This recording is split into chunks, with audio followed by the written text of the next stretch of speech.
Okay. All right. So what I'm doing here is I have the teacher over here, and I actually opened Blotter so that we can see alerts. Okay. And then notice I don't have to stay in there. It's just open. And then what I'm doing is I'm actually the student over here. Okay. So actually here, let me just do a new lab. Is there one you want to see? Not really. The one I've played around with is the ramp. Okay. With different variables, but I want to look at how about gravity, because I am doing something on Perfect. that. Yeah. Perfect. Okay. Gravity. How about gravity and orbit distance? Is that Sure. okay? Yes. Perfect. Okay. So I'm going to put Rex on because I want you to see what that looks like. And then I'm not going to do the multiple choice pre and post just because I don't want to take the time. Okay. How many questions, by the way, are in those tests? 8 to 10. 8 to 10. And they're all, you said, generated, they're random, right?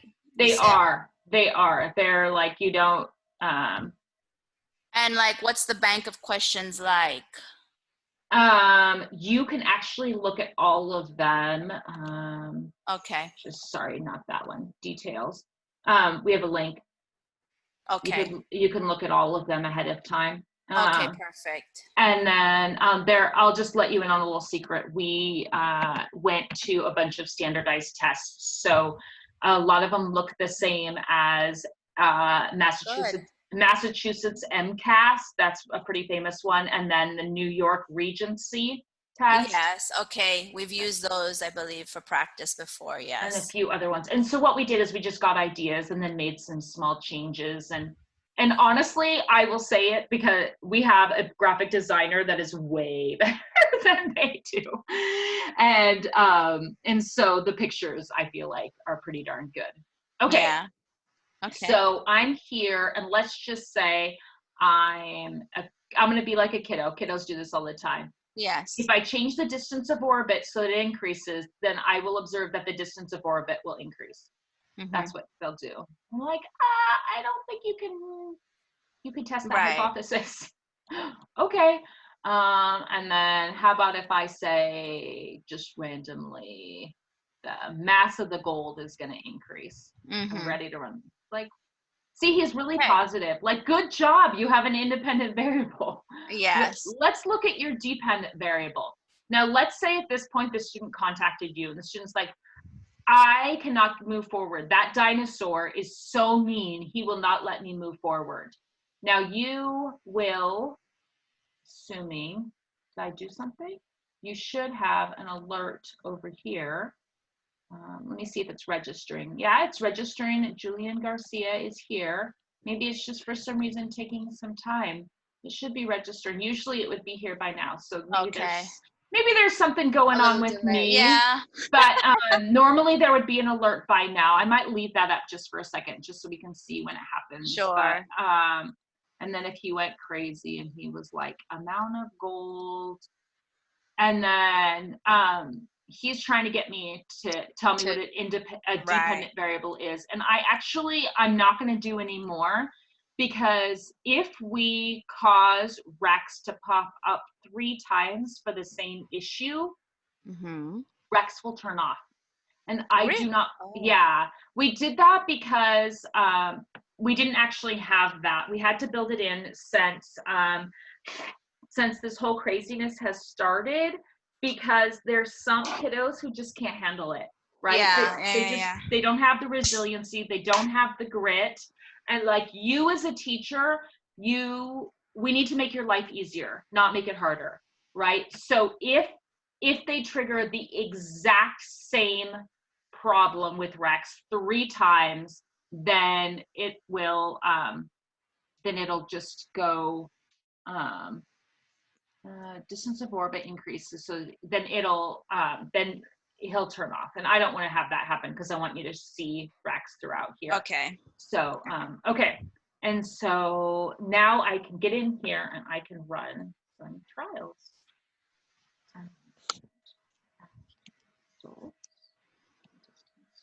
So I love how the picture changes, right?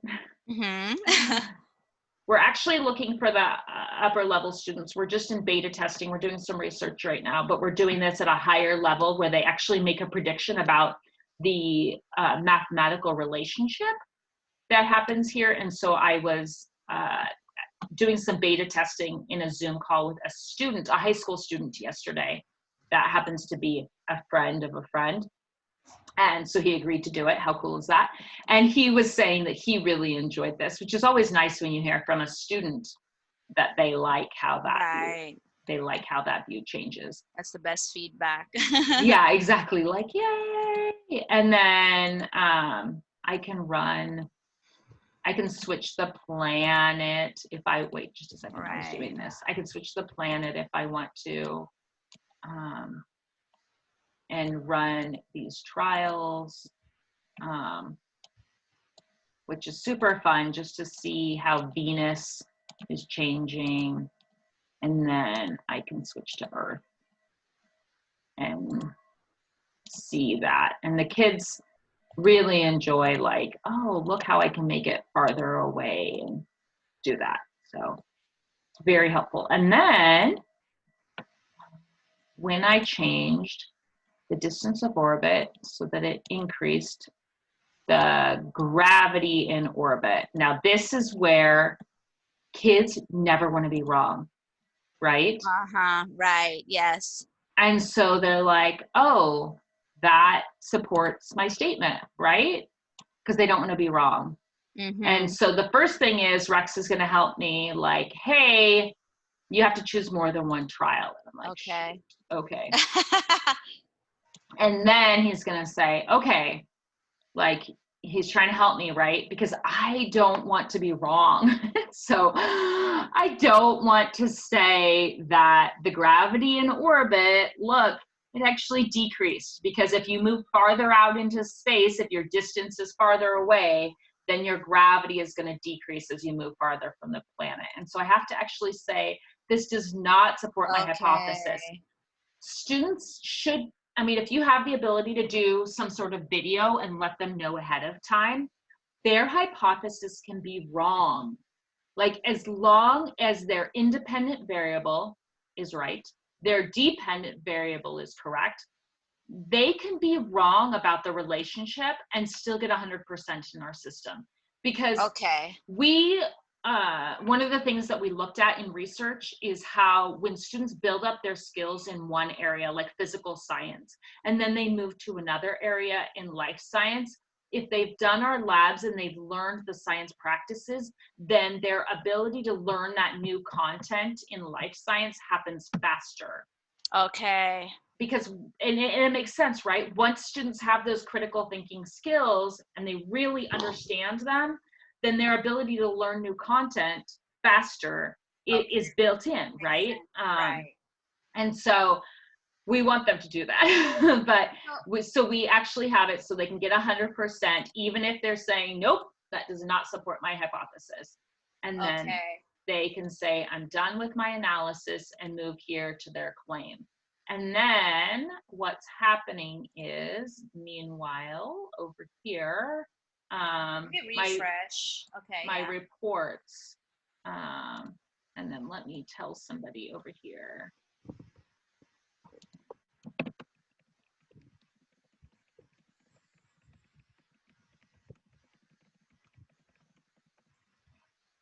Okay, so let's view my reports. So I'm actually going to make this big. So this is Julian. Julian just did this. In orbit distance, notice if we do ramp, the student writing is scored unless the student writes so poorly that they get a 0. Or they haven't finished it, which might be my problem there, because I have a habit of just not finishing it. But if they're doing ramp, then that writing is automatically scored. Gravity and orbit distance is one that we're working on right now. And so here is Julian, and we can see how he did. He did an excellent job from the beginning of identifying his independent variable. He really took forever to identify his dependent variable. And he was partially aligned with the goal from the beginning, right? I chose my independent variable from the goal. So partially from the beginning, I was aligned with the goal. So that's why you see that the score that we do. I did a really excellent job of targeted my independent variable, did an excellent job of targeting my controlled investigation. I constructed my claim in an okay fashion, right? I didn't want to admit that I was wrong. And then I did a terrible job of warranting my claim. I tried to warrant my claim with one trial. And so that's why I have that score. And then I can click here and I can see for my student, I actually think that this should go ahead and we should move that to the side. But for my student, I can see the data, evidence, and then I didn't start my write-up. And you could see, like, if you wanted to, this is the view your students see. So your students, when they look at their work, if you wanted them to, they could grab this and they could print to PDF. They could print to PDF and they could attach it to their assignment. Like if you're using Google Classroom or Canvas or whatever, you could have them take their PDF and attach it if you wanted to, but it's here in reports right there. Okay. And so you have a few different options when you want to look at student data. You can click into the class, into the assignment. You can open it up. And if I had a bunch of students, I'd be able to see their scores here. I could click into the paper and I could see how each of them are doing here. Or if I would prefer, I can download this report. And so what I do when I download that is in order for it to download, we just have it as, I should have used a different class. It actually had some responses rather than one I X'd out of. But let's assume that I had 30 kids in here because that's usually what I had when I had classrooms full. And so what I would do is I would actually cause the text to wrap, and then I would change the column width to 22, and then I would actually force it to the top of the row. And then what I could do is I could go through fairly quickly and I could look at my responses for my 30 kids in that class in a pretty quick fashion. And then going back, let me see. So we've talked about question and hypothesis formation, planning and conducting and analyzing. And the big key here with these sub-skills is targeting in the independent variable. So did they focus their investigation on the actual independent variable that we're looking at? And did they control that investigation? Were they not like going crazy? And then constructing the claim is that top part of the analyze section. So, you know, did they correctly say that, you know, when I increased, and then say their independent variable? Did they say when I, you know, that impacted, and then did they say their correct dependent variable? And then did they do a good job of saying, did it increase, did it decrease? And then did that refute or support my hypothesis? And then warranting the claim, right? And it looks like in this one, I obviously chose the correct trials. I didn't just choose one trial. Or students, this is the last skill that students usually can get. Like, this is very, very difficult, being able to look at that and say like, for students, a lot of them have a hard time finding one where they only changed one variable, right? They'll choose trials and they're like, look, I changed the height of the tower. And you're like, well, yeah, but you also changed the roughness of the ramp and the size of the sled. Right. And that you have to choose trials where you only change the height of the tower. And students really, really struggle with that. And so, so that's a really difficult skill for students to learn. You know, what's really surprising is that once we started looking and analyzing these scores, we started finding kids who would get 100% here, but then they would get crazy low scores in their communicate findings.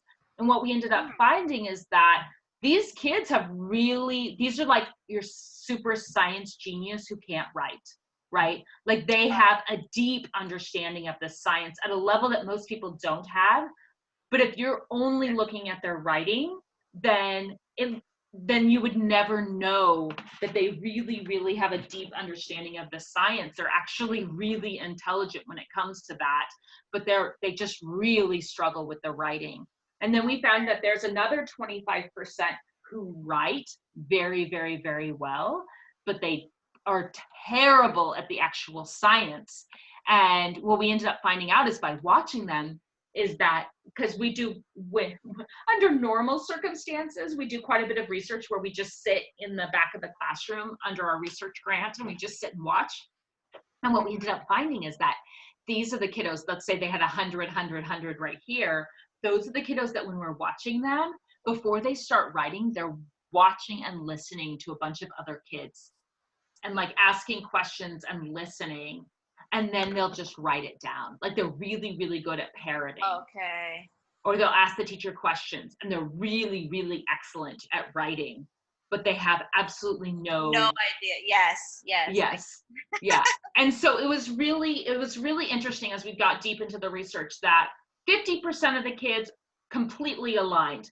Their skills in the science match their writing, but 25% are much better at the actual science and terrible at the writing. Wow. And 25% are terrible at the science and excellent at the writing. And it's just really, in Oregon, we've been focused on the science practices and specifically on this writing portion. Well, all of the science practices.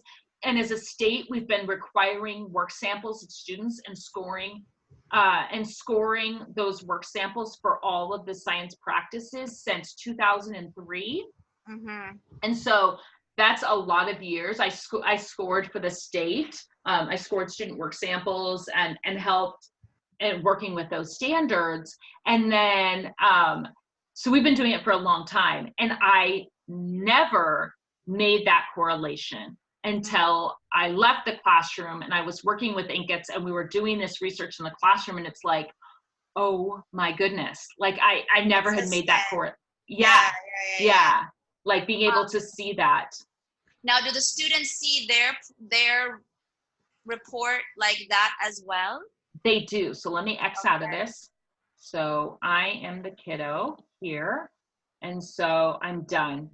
So let me see my progress. And you're actually, maybe this isn't the best one. This is a lab that's in beta testing right now. And so it says not started, but that's just because they're actually making a hypothesis about the mathematical relationship. So we haven't developed the scoring of that yet. So that's the only reason that's there. But they can see their scores right away. So let me go to another one that actually works.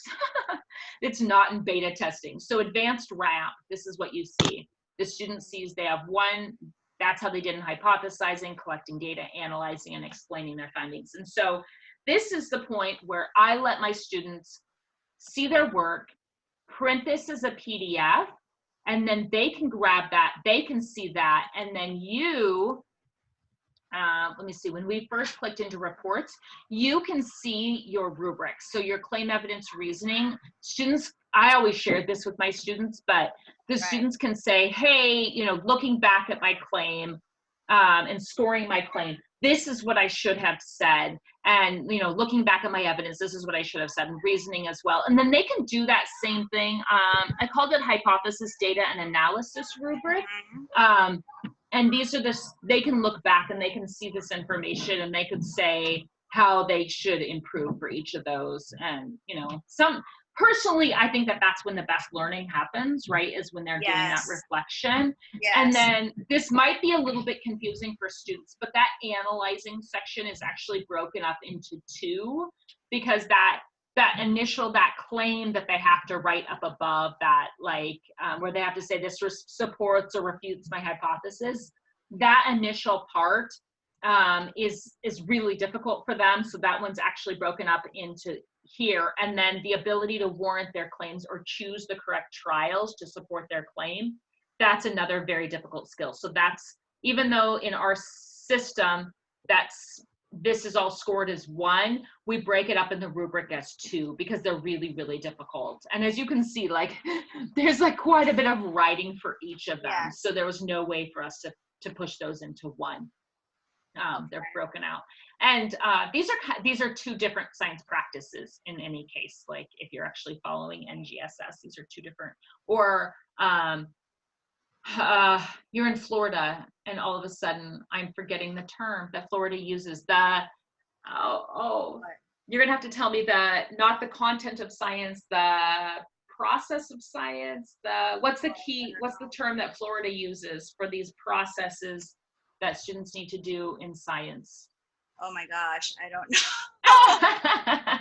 know. Well, now you're making me feel better. I've been in Florida, and the teachers have said, oh, in Florida we use the term Inquiry? We don't say no, not yeah, it is inquiry, but I guess in the Florida standards they say they don't say inquiry or science practices, or they say like maybe the processes of science or something along those lines. But okay, no, I don't know. Those rubrics can be really, really, really helpful. And yeah, I think that is the extent of what I would want to talk to you about reports. I can tell you that when we go into a school, I'm gonna have to use that in quotes, because this summer I think we're gonna be, rather than traveling to schools and doing professional development, this summer it'll be much more of Zoom call professional development. Right. I'm gonna have to figure out how we're gonna do, like, how when you're doing like a really long PD, you're like, seems like everybody needs a bathroom break, like everybody needs some water. Like, it's gonna be really interesting on Zoom calls to be like, yeah. Okay, everybody go get some water, put us on mute, go to the bathroom. Like, gonna have to figure that all out. But we do in those professional. How long are the trainings usually? Usually, if we're doing a good professional development, it's 3 hours, because we really want to dig into these skills. And then, because what we really encourage when schools are purchasing our product, we don't want them to just use the labs. Like, we want, let me just look here. Like, we want them to really start to use this format. So right here, we want our teachers to start scaffolding. So giving their students the goal, and then saying, and then giving them the option, not just with our labs, but in every lab they do, and even just practices, question of the day or exit tickets, and then giving them the option, increase or decrease, and then giving them some options rather than just putting roughness of ramp there, scaffolding for those students. Like, what are some options here? You don't just say roughness of the ramp. You could say, and giving them those options, and then the time, and then, the blanks with the options. Yeah. And then what do you think is going to happen? Do you think it's going to increase, decrease, or stay the same?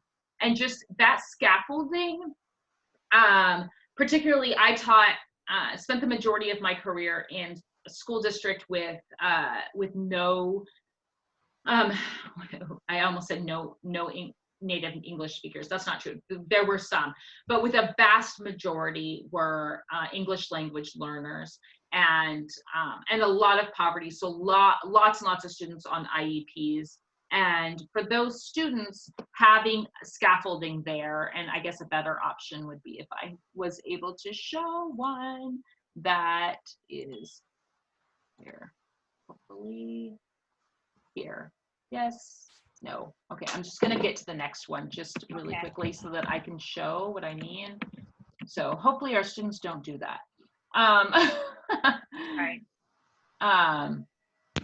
Just for our own students, like giving them options.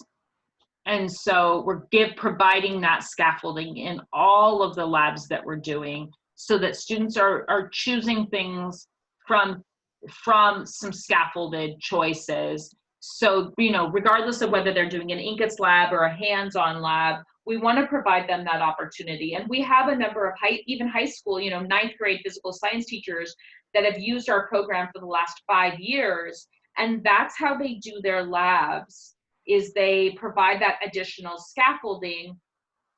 And by doing this, I mean, I can attest to the fact that this happened with my own students, and then they see it with their students is as the school year progresses, they don't have to provide that quite as much scaffolding anymore. You know, they can start to take some of that away.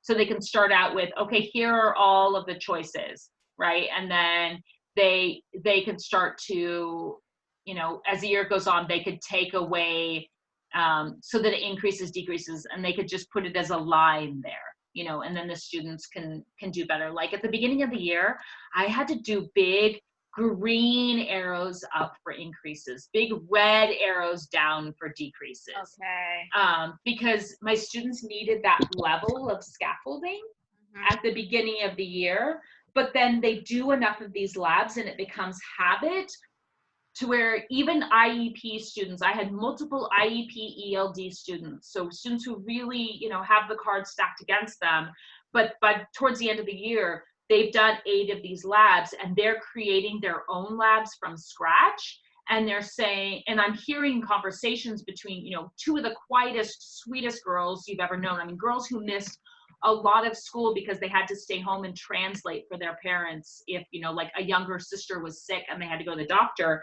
then they had to stay home too because they're the translator for their family. And I'm listening to these conversations and they're like, no, we can only change one thing, because if we change more than one thing, then we don't know why it happened. And, you know, being able to hear your students making those kinds of statements and having those conversations is what we as teachers want. Right. And we have data, we've published and we've presented on the fact that when they do this repeatedly, those skills transfer to their hands-on labs. And so my students, you know, my end of the year thing for this was that I wanted them to create their own lab, but it was a lab they could do at home. Like, you know, they could, you know, it could be, you know, it could be a phase change type lab where they're looking just at, you know, ice and water, or they could boil water or whatever. It could be something that they can do. And so that's something that students could even under these current, you know, situations, like students could be doing labs if they have enough scaffolding. Students could be doing labs at home with this same thing. So like if I change the substance, so they could say, you know, for one, I'm going to mix with flour in water, then I'm going to mix sugar in water, and then I'm going to mix salt in water or something. And I think that as I change the substance, then the, you know, the amount of substance that is dissolved is going to increase or decrease or change. You know, they could say those things, and those are things that students could be doing and measuring at home right now. And once kids are excited and they are supported through that scaffolding, then they feel more capable. And then even the students who have the most cards stacked against them are prepared and ready to go and excited to make those steps on their own. And that's what's really exciting, is that when students don't have that scaffolding and that practice, if they're given like, hey, you need to go create your own experiment, they're like deer in headlights, like, can I Google experiment? But I can attest to the fact, and I've seen it happen with other teachers, is that when they have the scaffolding, when they have the practice, then they're given the opportunity to create their own investigation. They don't even think about just Googling experiment. They're like ready to go out and create their own experiment. Confident on independently. Yeah. Yeah, and it might not be something super complicated, right? It might be as simple as like, I'm going to put some ice cubes outside, and I think that the ice cubes outside are going to melt faster than the ice cubes in the classroom. And, you know, like if this is, you know, a summer or whatever and it's warmer outside, like it might be that simple. But you know what, honestly, I'd rather have a student complete a very, very simple lab looking at ice cubes melting and do really solid science and have a good graph. I'd rather have that than a kid bring a huge volcano that, you know, exploded and made a huge mess, and they're like, look at my awesome science experiment. And I'm like, what was your science experiment about? Like, what did you test? And they're like, I made it explode. What's your issue here? Like, ultimately, simple is sometimes better. And so, that's true. Yeah. The explained findings. So I saw how it graded the first 3 steps of the investigations or the labs. Yes. Now, when you get to the explain the findings, how does the grading work with that? It is literally this. It is literally this. The So what we do is we use this rubric, and we have using, I should backtrack just a second. We use this rubric as a starting point. We collect 100 solid student answers, and you would not believe how hard it is to get to 100 solid student answers. But we collect 100 solid student answers. Every time we're going to train the AI, train the computer up, I have to create 3 responses. So I do claim, evidence, reasoning for each goal for a student who had a correct hypothesis, a student who had an incorrect hypothesis, and a student who had an unrelated hypothesis. And then using all 3 of those plus 100 student responses, plus utilizing this rubric, we train the computer to use AI to score the student. Wow, really? Okay. Yeah. So yeah, a student can get 100% with a hypothesis that is incorrect and a hypothesis that is unrelated. Okay. So we're looking for whether they can do these things well, not whether they were correct from the beginning. Right, I understand that. But I'm just wondering, how accurate the AI is in terms of the wording matching, their investigation and yeah, it is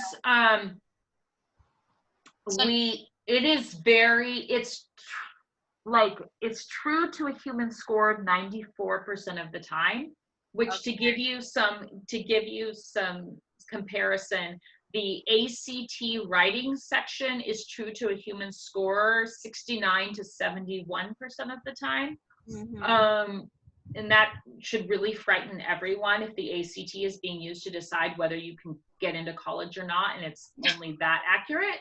So 94% in the AI world is literally unheard of, but it's because it's so targeted and because we broke it up, right? We could never get to that level of accuracy if this was all in one paragraph. It's because it's broken out and because we've trained the system on every single goal. Okay. So if they get the claim right, there's a separate score for that. The evidence is, and then so there's 3 different scores. Yes. Okay. Yes. All right. Sounds good. And I think that is the full extent of what I had. And the examples on the rubric is the same for every, this is the same rubric for all the CER. Okay, right. So it's not like, Yeah, we don't. Yeah. We just provide one rubric because I don't really want to give the students too much information. Yeah. And I love the fact that there is an example of what their goal, a model of what's expected in their wording, but they've just got to tweak the information to suit to match.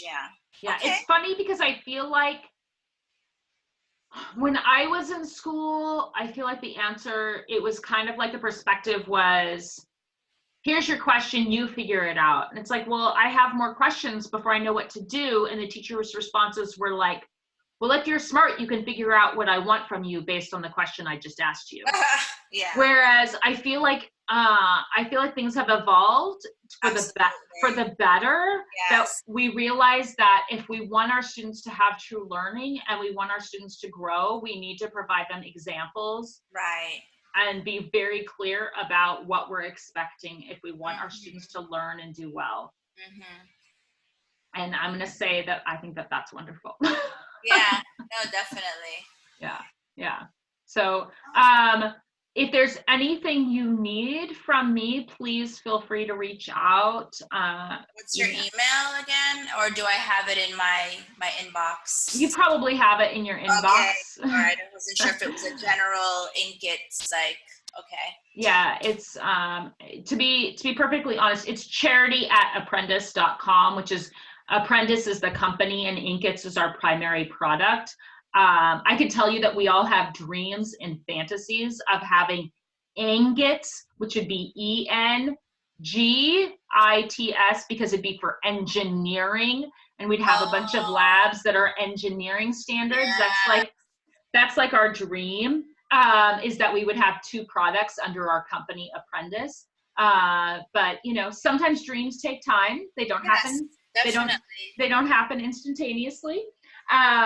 And so that's the reason, is that Apprentice is the company and Inq-ITS is the product that we have right now. And you're starting off with a really strong product here. Do you know of any other like competitors that you have that are similar to what you're offering? So there are competitors that have labs where kids watch a simulation and then they answer multiple choice questions. Yes. Or maybe they can even make some changes and then watch the simulation and then answer a multiple choice. But we have a patent on the assessment of the student's creation, you know, like the actual science practices, right? It's not like the students do those changes and then we only score a multiple choice. Like, we're scoring whether they chose the correct independent variable.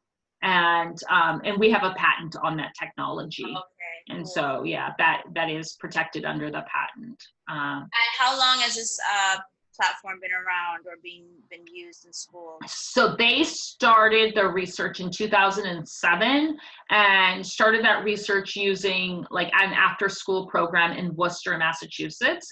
And then I started using this with my students in 2014, like January of 2014. I started using this with my students. And I'm in Oregon, so there was a progression there, 7 years.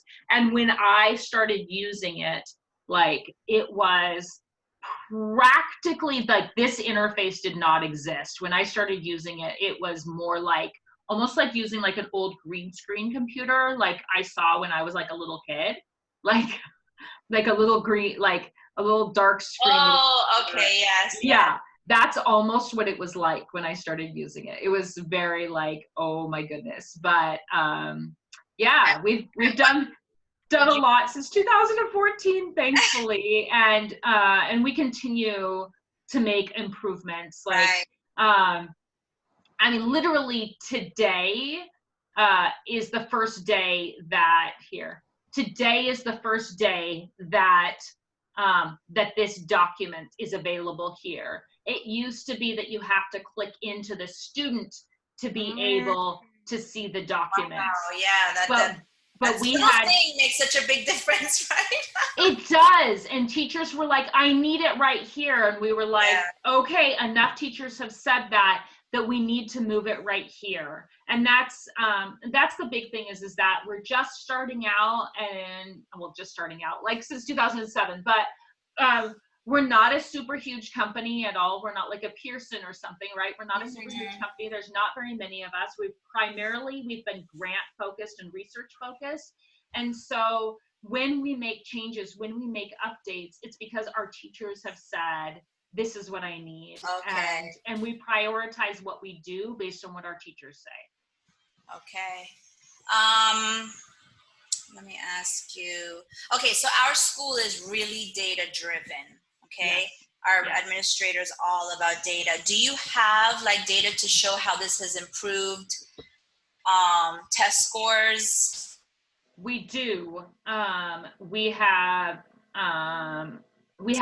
teacher testimonials. Okay, so here, let me go really quickly. So this is what you start to see. And so Julian is not necessarily the best example because Julian is me, and all of these are things that I have done as Julian as I was doing webinars.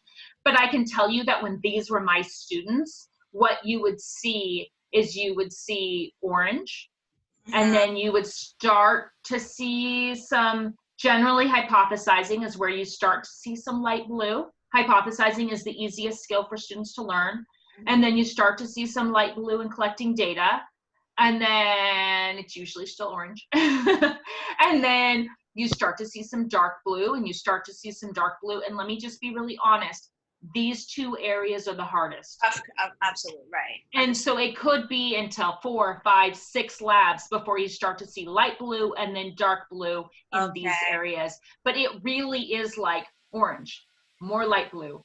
And then like you can see the progression. And this is what, Okay. this is the data that I shared with my administrators. So my goal was that I was going to focus on the science practices, and I would have 100, my students would have 100% of my students would have growth and in the science practices. And so I just was very general and overarching. What we have seen teachers do, which is probably a better one, is to say, like, maybe the first year everybody focuses on hypothesizing, and then the second year maybe 6th grade continues to focus on hypothesizing, and 7th grade and 8th grade start focusing on collecting data. And then maybe the 3rd year, 6th grade is still working on hypothesizing, 7th grade is still really focused on that collecting data, right? That graphing and tabling. And maybe that's when the 8th grade moves into analyzing. But we've seen other schools that are just like, I'm going to use this data for claim evidence reasoning. And 100% of my kids are going to have improvement. And maybe 6th grade focuses on claim, and 7th on evidence, and 8th on reasoning. But we've seen, I would say that the vast majority of schools that purchase our product are purchasing it because they want to be able to show improvement, and they're using these scores to show that improvement across the school year. But I wanted to show you. And the students could, like, how much time would you say a student needs to complete a lab? Could it be one class period? A block schedule like 90 minutes. So I'm wondering, could they complete that? I would think so. Yeah. So generally, like, these tutorials take 15 to 20 minutes. And a lab, so a lab, let me just go here. Tutorials, each one takes 15 to 20 minutes. Okay. An actual lab activity with all of them together would take between 45 minutes and your entire 90-minute class, somewhere in there, because you're going to get some of those kids who just get it, right? Yes, or they're speed demons. But you're going to get some of those kids who just get it and they're going to get done. And those are the kids that maybe I assigned collisions introduction and then I have ready to go the next thing. Or maybe I assigned collisions introduction and then maybe in 7th grade they should have learned cells. So maybe I have that code ready to go. I found that it was really helpful for my kiddos that would finish early to have another activity that they haven't done since 6th grade maybe, or 7th grade, and maybe it was a topic that they would find more interesting. So like they tend to enjoy plant cells a bit more. They tended to like convergent or divergent just because they're messing with the plates. Convergent is nice because they get to smash the tectonic plates together, and students tend to like that. Okay.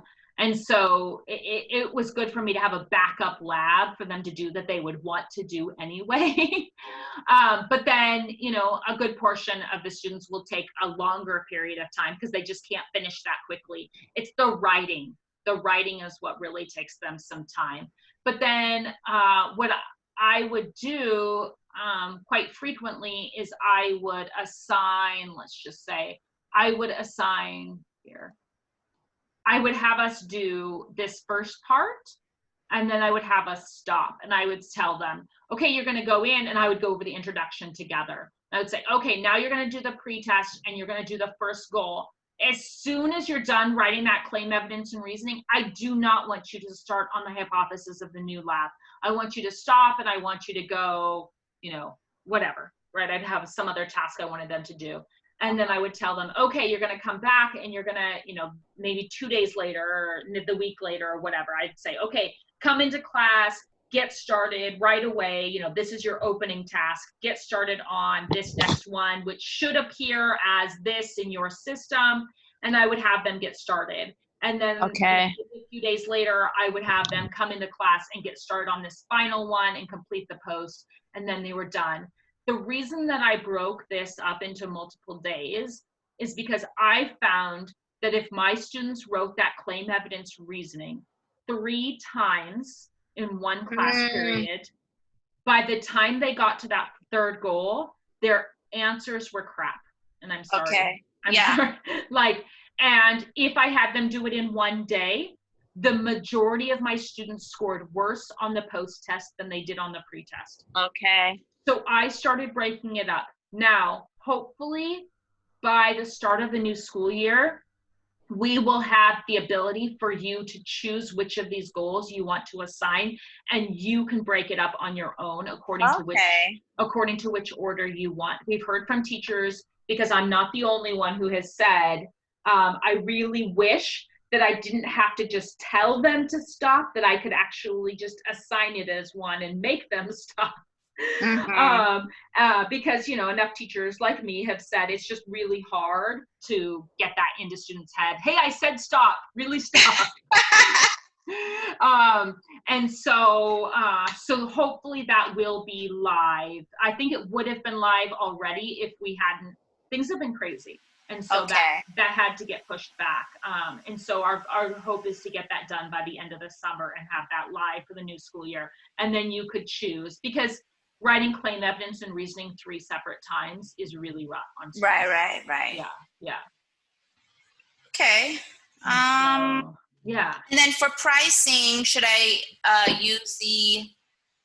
send a message on the website, or? Yeah. If you, and I can forward that to Ed. And what he needs in that is so it asks you when you request a quote. Ed is the one who does that. How many students and stuff. Yeah, this is why when you say he's going to give you a bunch of different options, including multi-year discounts and stuff. And when you tell him how many teachers and how many students, that's how he does that. Okay. And then I wanted to show you on our main website, so just Inq-ITS.com, under research, we have a whole lot of publications regarding the research on how how Inq-ITS has been effective in helping students to improve their science practices. And then under Buzz is where we've had a bunch of teachers talking about how, like Ken said, I really enjoy going into his class, but he's mainly a robotics teacher. He only teaches 1 period of science, but he said that they were close to 70% of their students meeting or exceeding the state science test. And I can tell you that he teaches at a Title I school. The majority of his students are English language learners. Oh, wow. And he was close to 70% of his students meeting or exceeding. Fantastic. And he said that the biggest reason is because students don't want to read. And Inq-ITS, particularly if you have Rex turned on, but Inq-ITS forces the students to learn how to read and then, you know, follow through and make a decision based on that. And so that's really helpful. And then I was going to show you, I know what I was going to show you. Under help and resources, we have an administrator letter. And this is just meant to really focus in on the stuff that administrators want. Okay, great. Yeah, I think. Share that. Yeah. And my job is primarily just making sure teachers feel comfortable using the system. If they need help using the system, I can do that. And then developing the new content. Yeah, you may want to think about doing, you were talking about your summer trainings, just break it up into the 1 hour sessions a day like you do with these calls. I think going into depth each feature of the program instead of, okay, 5-minute back. I know. So break it up into several days since nobody has to commute. We gain that time. Oh, that's you know, true. so That's true. And when you really dig in, it's going to be really interesting because in those professional development sessions, we really dig into, okay, when we're looking at hypothesizing and you as a teacher are trying to help your students focus in on how to identify that independent variable. What are they going to change? Like, how can you do that in your labs? What does that mean to help them, not just in Inq-ITS, but when you're reading a science article or whatever, like, what does that mean? And when you really have teachers start talking about, oh yeah, in October I do this lab and that's how I could do. And when you do that with teachers, I mean, it's really exciting, right? That's the thing that as a teacher, I really enjoyed, like, is that time with my my colleagues really digging into that and talking about that. But after a while of those 3-hour sessions, the teachers are like, oh, my brain. Oh, yeah, no, yeah, overwhelming. Yeah, exactly. So maybe. So I think you have a good point of like, of like breaking it up into hour sessions. And I love the idea that even just for this introductory, these introductory webinars, I could pick and choose what is it that I really wanted to, find out about what you offer. So what's the next one? So tomorrow we had planned to really I didn't register. Yeah, tomorrow morning. It's 8:30 Pacific, so it's 11:30 Eastern, is to really dig into Ink Blotter and how to use those alerts. Oh, okay. I might join that. Yeah, so anyway, so that's. Okay, great. I'll look into it. Thank you so much, Charity. Thank you. I hope you have a wonderful day. You too. Thank you. And keep safe. See you maybe see you tomorrow. Exactly. Thank you. Bye.